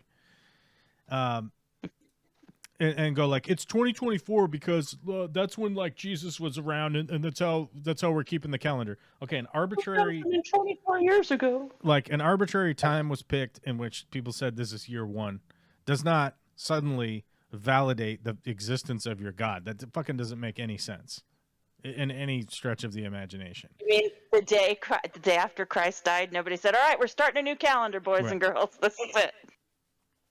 Let's go." Now, if you also want to talk about that, the current calendar that we have actually makes no fucking sense. Okay? We have 12 months when there's actually 13 fucking months in the goddamn year. How many cycles of the moon are there in a year? Anybody? No. McFly? Is there a fucking McFly out there that could answer the fact that there are 13 fucking cycles in the year? The fact that that we have 12, right? Because the fucking moon goes around every 28 days and cycles. We have 13 of those, but we got 12 months. So we have a bunch of months with like fucking 3 extra days and shit, and none of it fucking makes sense. Yep. We could have easily been on that. We could have easily been on that cycle. We could have easily been able to keep track of our wives' menstruation cycles had we followed that fucking calendar. It would have been much easier instead of trying to figure out what the fuck is going on with all these extra days we got floating around here. We could have just done that. And it would have been way easier. It would have been way easier to account when it came to like how many fucking paychecks are you going to get this year? Some months you get 3. Why the fuck did I get this extra paycheck this month? I don't know what's going on. Oh, probably because it's equally dividable by 13 instead of fucking 12. You know? And yet here we are. Here we are with that. Well, because God's real. God couldn't even figure out there was fucking 13 months in the goddamn year. Are you kidding me? Like, what are we talking about here? When we got the majority of this calendar, we were still functioning under multiple gods because it's the Julian calendar, which he was not a Christian emperor in Rome, boys and girls. So, you know, your mom was. Your mom was. She was many things, more Nero-esque than. Yeah, but your mom, though. She was technically a mom. Your mom. But yes. No, your mom. Your mom. When did you join Gen X? Your mom. Dude. Yeah, so I mean, I don't know. I mean, like, my outrage knows no bounds, obviously, right? But, like, you know, the thing is that, like, you know, we're having to exist with the people in this that are in this mind state, right? And ultimately, like, the reason I would even bring any of this up is that we need to be living in a world where we're respecting other people's right. If you want to believe in Santa Claus, you want to believe in the Easter, you want to believe in all that stuff, feel fucking free on your own time, dude. Feel free to do that. Feel free to go to your weird building and fear the afterlife as much as you want. You can do it 5 times a week. You do it 100 times. I don't fucking care. And if you're feeling personally that you are benefiting from your weird interaction with your imaginary Lord of the Sky spaghetti man, I don't know, whoever's up there, that you think, and you are benefiting, and you feel like you're benefiting from that, that's great. There are benefits to the idea of churches. I think it would be much more beneficial, though, if we didn't have these imaginary Lord God tax havens in which weird-ass rich people are being created from the wealth that is gathered from the parishioners. People like Joel Osteen, if you want to take a chance to just go peruse that guy's lifestyle, who's supposed to be a super poor pastor. You know, he's not supposed to be taking any worldly goods because he's supposed to be a man of God, right? And yet his house is like, 30,000 square foot house, something. I don't even fucking know. They're supposed to be the word of God. And they're supposed to be these godly beings or whatever. And yet they're extracting money from the people that go there. Right. at an astounding rate, to the point where their lifestyle can't even be like imagined by an average person like me. Um, I believe that we would see a lot more benefit as an American, uh, and as a society in America if we had more community centers versus churches. Okay. Strangely enough, most of the churches sit there idle and dark most of the week, where they occasionally open up for a few hours to let people in and collect money from them. Yeah. They do host certain activities. Sometimes there might be a Girl Scout thing in there for an hour or two. Sometimes there might be an AA meeting or something like that in there for an hour or two. But they surely aren't doing it in the main room. They're doing it in one of the back rooms, and they may or may not be hosting some stuff. But realistically, they are insane tax havens for people to collect money tax-free and live fucking insane, lavish lifestyles when even their own religion says that they shouldn't do that, which is bizarre. But if we had more community centers, I think we would be much better off, because that is the one aspect that I can wholeheartedly agree with most religious people, is that the people going to those churches, it certainly does bring them a lot closer to the community. It brings them in touch with the community. It helps them build relationships with other people within the community. And I believe it would be much easier to relate to somebody on their geographical location, that like, hey, you're from Oroville, I'm from Oroville. I bet we both want better things to be happening in the town that we live in, versus, oh, I heard that guy that moved in here was a Jew, right?